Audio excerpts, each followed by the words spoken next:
Hello everybody and welcome to beautiful New York City, one of my favorite cities in the whole world. I'm really excited because this is going to be a two-part video. We're starting off in New York City and then heading over to Japan next weekend. I'm really thankful that my buddy Mark, who is the usual LD for KSHMR, decided that he would trust me with his artists. So we're here in New York. This weekend we're going to be at Avant Gardner in Brooklyn. I actually got to do a show at Avant Gardner like no less than 3 or 4 weeks ago with Zomboy on that tour. So I've already got pretty much all the programming for the house rig done. Should be a real easy load in, easy show day.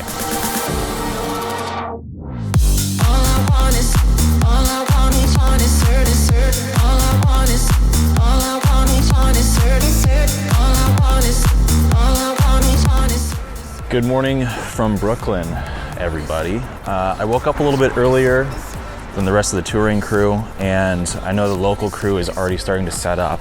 The guys at Vivid are setting up right now at Avant Gardner, so I figured I'd go grab some coffee, head over to the venue, and say what's up. So let's go check it out.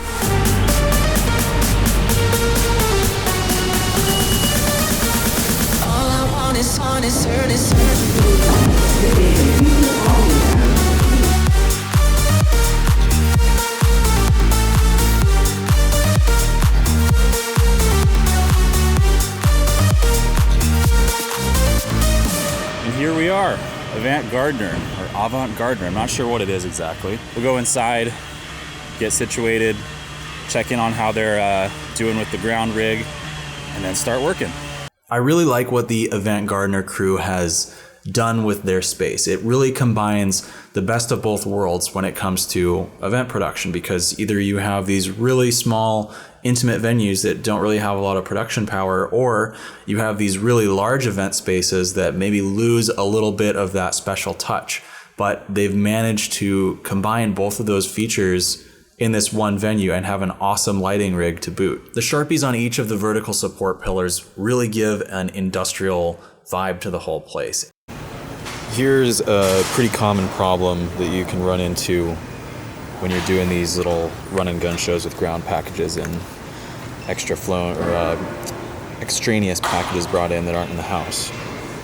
So I'm going to highlight all of our blinders here. They come on, but if I next through them, you can see we have two fixtures behaving identically.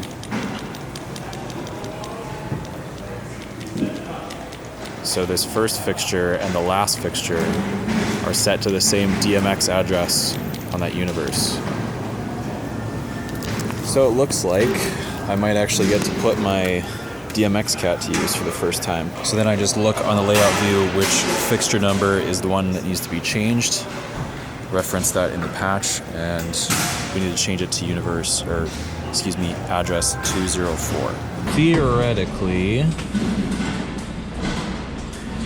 should be able to connect to RDM devices, but I'm not seeing anything.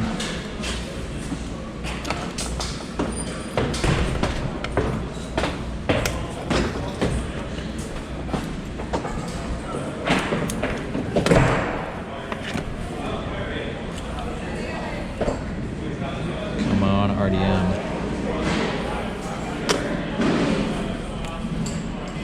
Okay.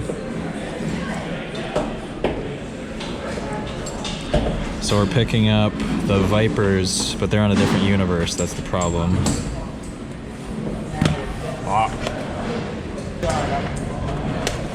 All right, well, looks like those don't support RDM. We're gonna bring in this truss because even though this is a handy little piece of hardware, it doesn't help much if the fixtures don't speak RDM, which apparently the shoving strikes don't. 204 on this stage left one. That's what it's supposed to be? Yeah, 204. Thank you. That's why it's always important to individually test every single channel or fixture in the show. Because even if you clone everything and all your faders work, everything goes just fine, once you start programming and you realize you've got double DMX addresses, then you can really put the build on hold. Thankfully, we caught that early, and we should be fine. Yeah, fun times.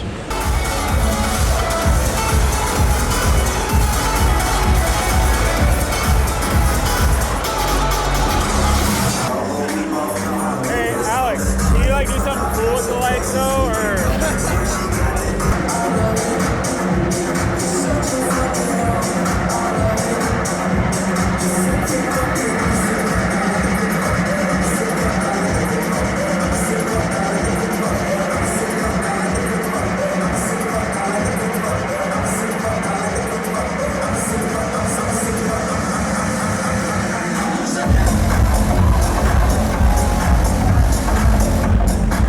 That was sick, that was sick. Lucky enough for both myself and you watching this video, there was a whole media production team involved with this show as well. So I'm going to let that video play underneath, and what you're seeing on the screen now is this entire Brooklyn, New York show, and all of the dancers and all of the musicians that helped make it possible. I was really thankful for being involved with this and making a whole bunch of new friends in the process. And when you're working with a new crew, you really should err more on the side of caution when it comes to privacy and filming things from places where normal people can't. In fact, I don't even usually post that I'm working for somebody new until after the show has been published online by the artist's media crew.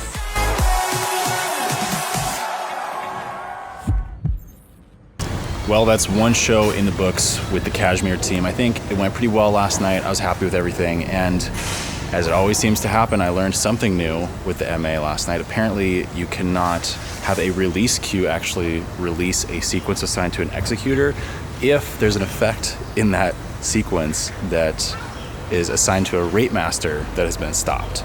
So, can't do that. Anyways, I gotta head back to Seattle. I'm gonna show you a little bit about how I'm gonna be prepping for a daytime set that'll be interesting to say the least. So we'll head back to Seattle, do some prep work, and then onward to EDC Japan. Let's go. And here we are back in beautiful Seattle, Washington. I'm at my home studio, got the MA all set up here. She came back from rentals this weekend, and getting ready to work on prep for EDC Japan. Now, I can't share anything really about the production specs or the pre-production process for this show specifically, but I can speak more generally about the process I go through and how I get ready for an upcoming festival. For most of these EDM type festivals, you're going to be getting a production packet that's going to have a lot of information in it, most likely, and only some of it really pertains to you, especially if you're just an LD. If you're one of those hybrid guys who is both a production manager, an LD, a VJ, content designer, if you're one of those guys, then you really have a lot of work to do. But thankfully for this particular show, I just have to worry about the lighting. So when you get that production pack, you're going to be looking for two main things. The first thing being a plot. This can come in one sheet, it can come in multiple sheets. Usually you'll get like a front-facing overview as well as a top-down view. We talked about plots in one of my previous videos. You can check that out by clicking that little card up there, kind of how I organize my plots. But you'll be receiving one of those as a guest LD. Usually those are provided by the company or the LD who has drawn everything. They'll hand that off to the production manager. The production manager will send that to your tour manager or whoever is in charge of your crew, and then they'll disseminate that information down to you. And then hopefully, in addition to those plots, you will get an MA show file known as a PSR file, or partial show read file, that includes 3D positioning for all of the fixtures in the stage. Now, if you're unlucky, you will get a patch sheet that you will then have to correlate to the plot. But most major electronic music festivals particularly, they're all run on MA2, and the LDs are designing with that in mind and sending out tech packets with that in mind. We can go through the details of partial show read a little more in depth later, but suffice to say, it is a way of merging two different show files with different fixtures in them. So usually an LD like myself will have their base show file where they have all of their programming, all of their layouts, all of their data assigned to or stored to certain fixture IDs, and I need to merge that with the festival file.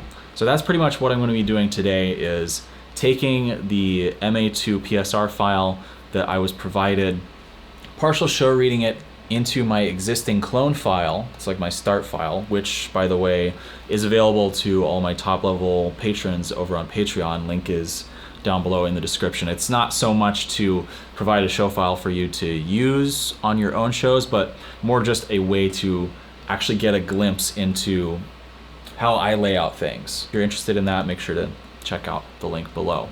And from that PSR file, it really depends. Sometimes they're really good and they have a 3D file baked into them. Sometimes it's just a patch, and basically if the 3D is already included, it saves me about an hour, maybe even 2 hours of work having to create layout views, because layout views are the lifeblood of advanced programming. And I say advanced programming, I don't mean like, oh, it's on a higher tier. I just mean that programming in advance before the show with just a visualizer, or in my case, a lot of times I just program strictly with the layout view, and then I can go in and update things later. Depending on your workflow, you're probably going to spend 2 to 3 hours advanced programming, getting the PSR file merged in, creating groups. This is if you're like what I consider a traditional programmer, where you're doing everything in the MA, you're not really using Lua scripts or convoluted macros to write your show file every time. There are those LDs out there, and it always blows my mind when I see them just show up, make some groups, make a position, and then they run a macro, and the macro just runs for like 15 minutes, and the show's built by the time it's finished. I don't understand it. I prefer cloning and doing like a more traditional programming. But to each their own, I suppose. So yeah, I'm going to jump into the PSR file that I was provided and do some work, just grind through it, get it done, and then tomorrow we're heading over to Japan bright and early. So I went to go grab my passport and visa from the apartment manager's office to discover that they have no record of it and cannot find it anywhere, even though my FedEx tracking shows it as being delivered. So this is honestly one of my worst nightmares. I have less than 15 hours to go until my flight leaves, and I have no passport, no visa, and no way of getting a replacement of either of those things in time. Either the FedEx guy or my apartment manager have misplaced this package, but they have no record of it, and I'm really kind of at a loss. I've opened a investigation with FedEx, and I'm going over to their express headquarters here in Seattle right now to see if I can just beg and plead for some more information here. But as of right now, I do not have a passport and I have no visa. Of course, I missed them closing by 5 minutes. It's just the way my day's going. Man, it's gonna be such a bummer if it turns out that my package is just sitting on one of those trucks in this warehouse. I really don't know. I gotta head back home, and I just gotta still work like I'm going to be doing this show. I can't waste that time otherwise, because if for whatever reason the passport does materialize, I still have to go do the show. So I need to prepare either way. So head back, do that, and fingers crossed. God, they're everywhere now. My package on your truck, sir?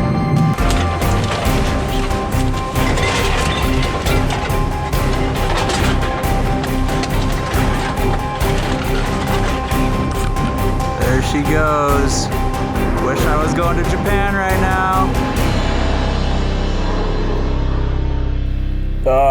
Well, this is quite literally my nightmare scenario that I've gone through dozens of times in my head, but now it has finally actually happened to me, where something beyond my control has happened, where I can't even get on a plane to go do a show.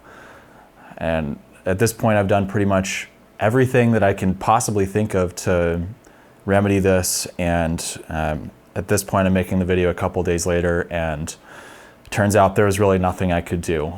The main problem with this whole situation was the fact that I had a visa to work in Japan for EDC.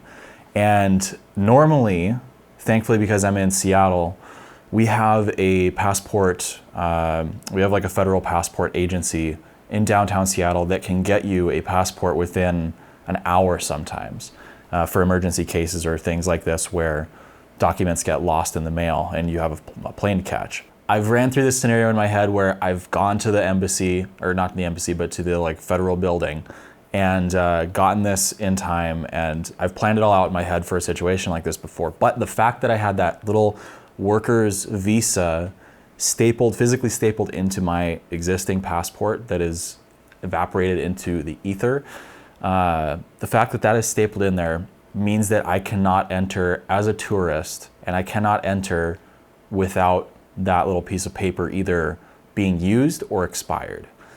And it's that one little stipulation that has totally ruined my EDC Japan weekend. I was really looking forward to it, and I'm super bummed out, not only for me, but for the people who booked me and the effort that they go through to make sure that all this stuff happens, because they're the ones in charge of making sure that I get my visa.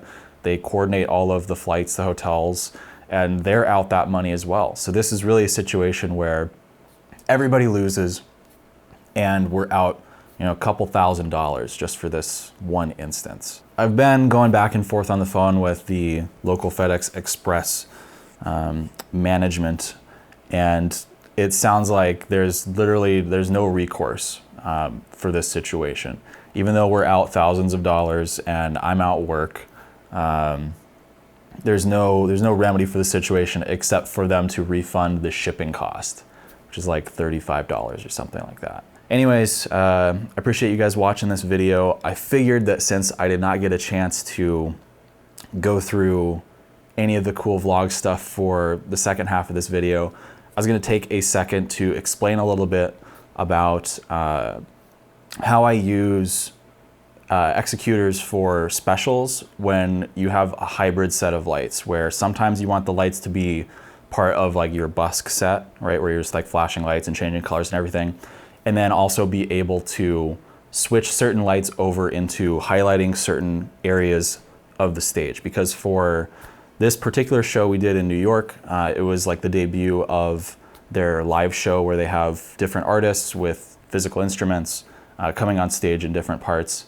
and you have to be able to solo and exhibit the different parts of the act. So I'm going to show you how I did that. We'll hop over to the MA, and I'll give you a little quick rundown. It's really easy. It's three different executors, excuse me, and a couple cues within them, and I'll explain how everything works. So let's hop over to the MA. So my executors 4 and 5, they have 1 fader per executor and 3 buttons, 1 on the bottom and 2 on the top. Those executors are assigned to stage right riser and stage left riser respectively. They're labeled on my desk as left stage riser and right stage riser because the way I'm looking at it from the audience, it makes sense for me to label them and arrange them that way as left and right, even though stage right and stage left are swapped.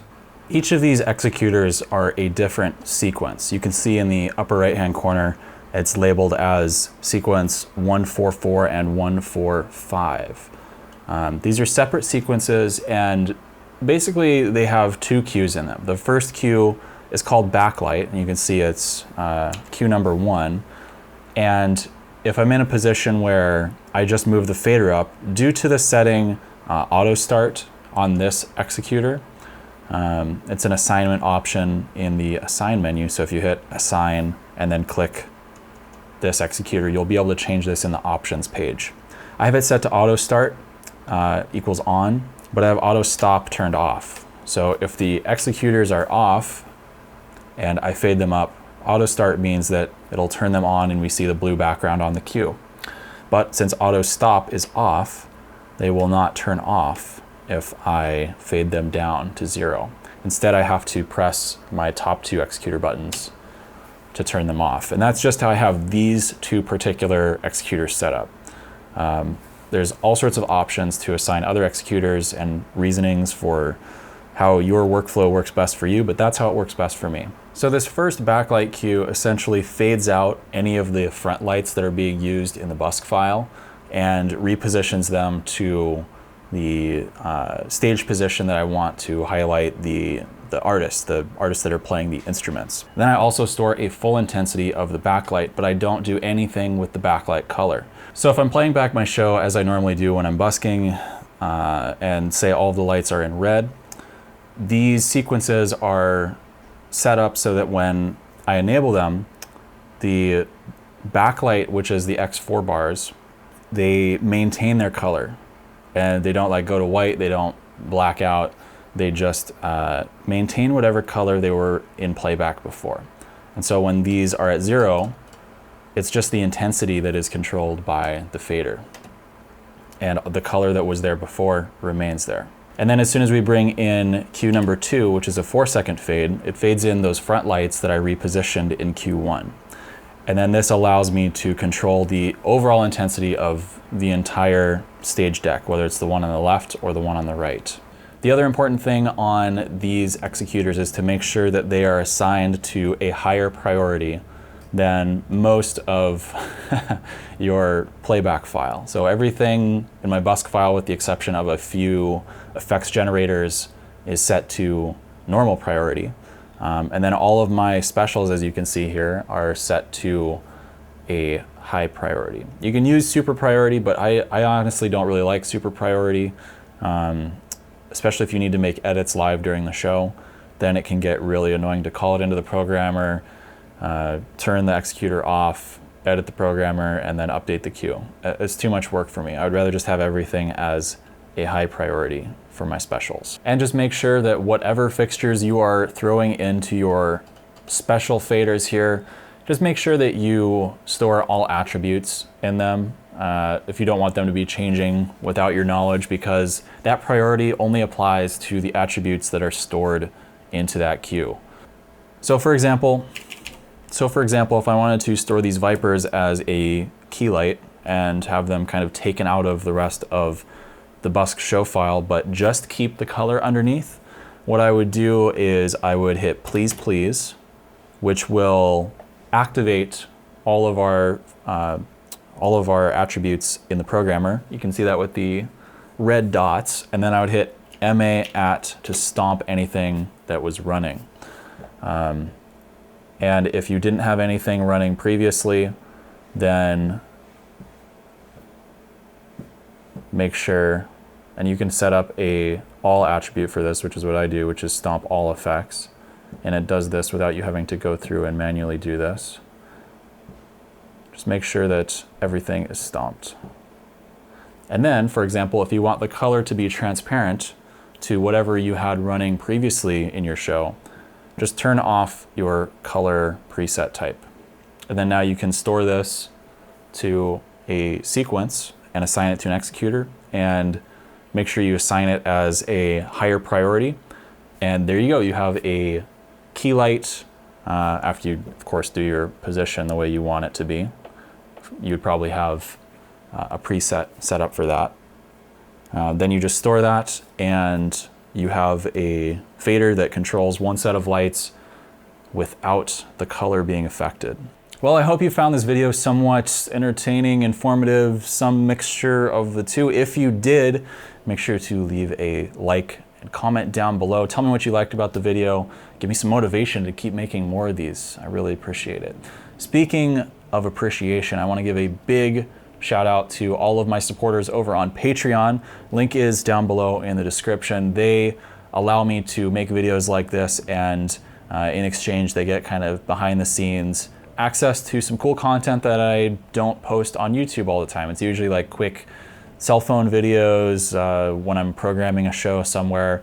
Just times when I really want to show something cool, but I don't have the time to edit or do anything like that. That's usually where I throw all of those videos. So if you're interested, make sure to check that out below. Thanks so much for watching. I'll see you in the next one.